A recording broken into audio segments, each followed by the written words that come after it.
My guest today is Thomas Andrews Drake. He was a senior executive of America's biggest intelligence agency at the beginning of the 2000s. He was an expert on electronic eavesdropping, someone with top secret security clearance. Then Mr. Drake essentially sacrificed his career to blow the whistle on his agency's wrongdoings as he saw them. He was charged under the Espionage Act, but only last year the charges were dropped. Mr. Drake, thank you very much for coming. Thanks for having me. Tell me about the program that you challenged, working with the National Security Agency, the surveillance program. What was its potential harm as you saw it?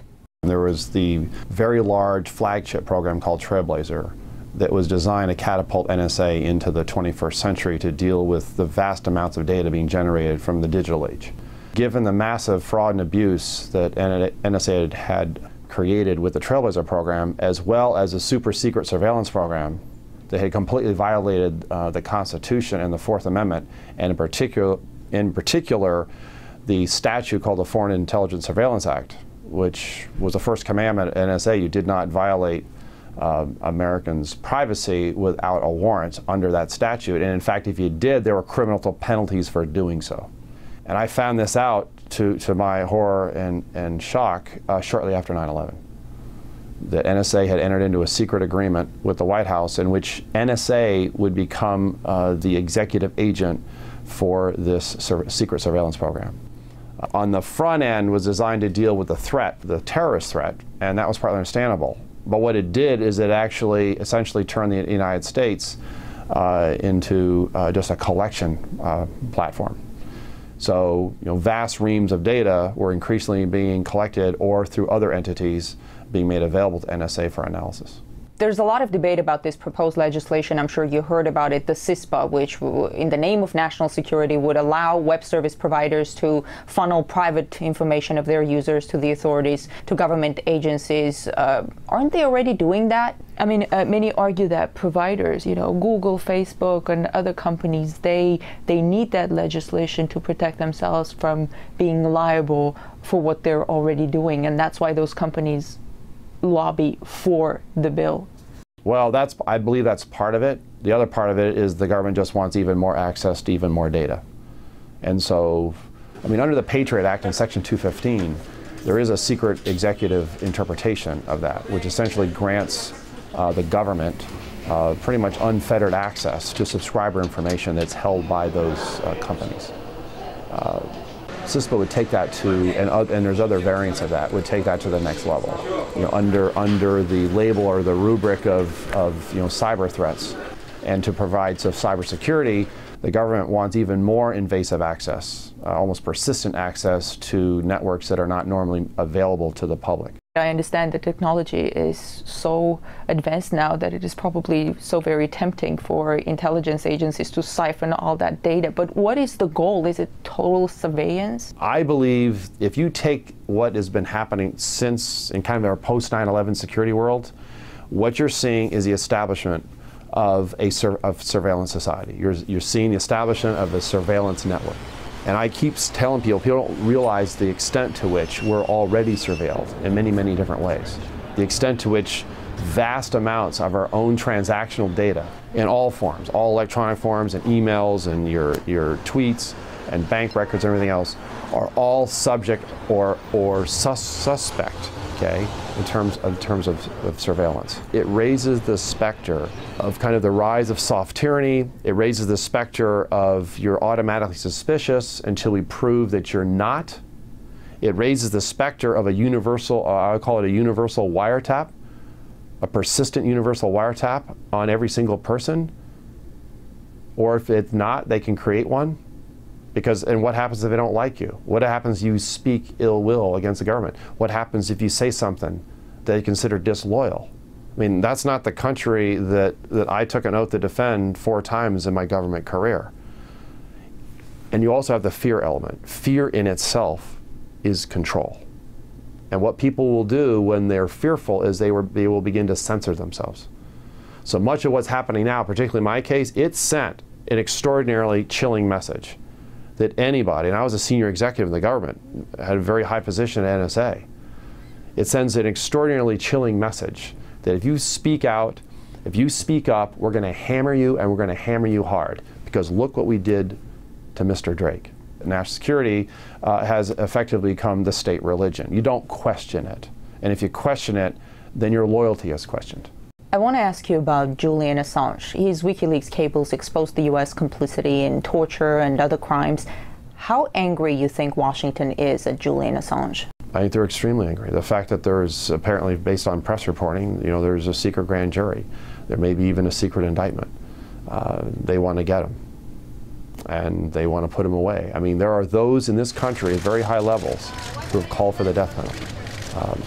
And Sweden is not promising. They can't make a guarantee that if they did bring him back to Sweden for questioning, that he wouldn't be extradited to the United States. And believe me, if the United States got his hands on him, they're going to do everything they could to put him away as long as they can, or worse. This is a very long reaching far. It's similar to what I went through. I mean, it was a multi-year, multi-million-dollar criminal national security investigation that I got caught up inside of. And they spent several years in my own particular case trying to figure out how to bring an indictment against me. Speaking truth to power is very dangerous in today's world. The power elites, those in charge, they don't like dirty linen being aired. They don't like the skeletons in the closet being seen. And they, not only do they object to it, they decide to turn it into criminal activity. Remember, my whistleblowing was criminalized by my own government. I know. I had no protection. Although ostensibly they couldn't reprise against me, retaliate, they did. What I also find striking is that there's basically a smear campaign against journalists who, for example, report on civilian deaths in U.S. drone strikes. I read a number of articles where U.S. administration officials basically accuse them of helping terrorists. And that label, terrorist helper, it seems it's becoming a convenient tool to brush off investigative journalism, isn't it? What it is you go after the messenger, and because the last thing you want to do is deal with the message. You're talking about all the activities, the secret surveillance, the warrantless wiretapping, torture, rendition, drone strikes, and a whole host of other measures that I would assert are extra constitutional. Not only do they violate our own law, they also violate a number of international laws. Go after the messenger, not the message, because see, to actually discuss the message or to address the message becomes very uncomfortable. So essentially what's happened is that law, and we're a nation of law, if we start to depart, which we already have in a very significant way, moving away from being a nation of laws and simply leave it up to policy to substitute, we're going down a very slippery slope in the United States of America. Everybody's reporting on this flame virus that the U.S. and Israel allegedly developed to spy on Iran. And then there is the actual cyber weapon, the Stuxnet, which created havoc in Iran's nuclear facilities. We hear U.S. officials condemn cyber attacks all the time, but it turns out that the U.S. government itself is involved in cyber attacks. How do you see it?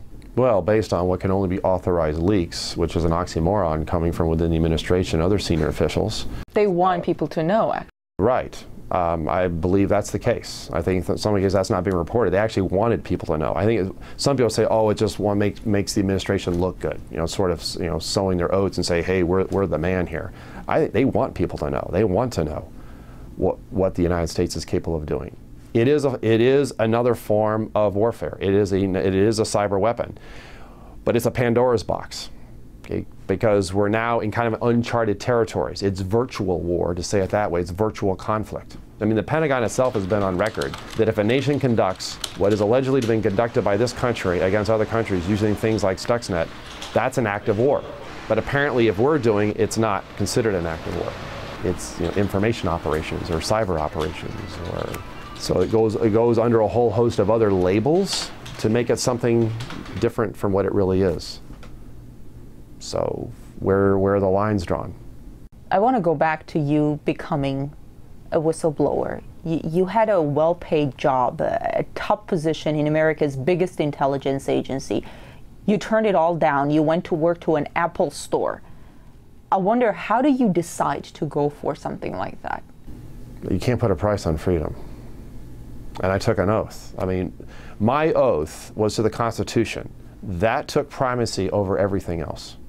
So what do? You're faced realizing to your horror that your own government is in abject violation of the very oath that you took, the very Constitution that you took an oath to defend, support and defend against all enemies, foreign and domestic, faithfully executing that law.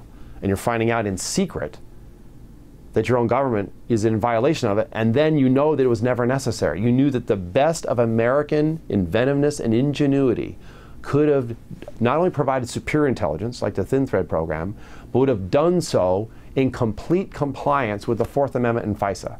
And they tossed it all overboard because they didn't want those controls. They didn't want that oversight. Most people don't stand up to power because power wields a lot of power, and power can do you in or make life very difficult. But I wasn't just standing up for myself. I was standing up for, you know, the generations that follow me. Thank you. Thanks for having me.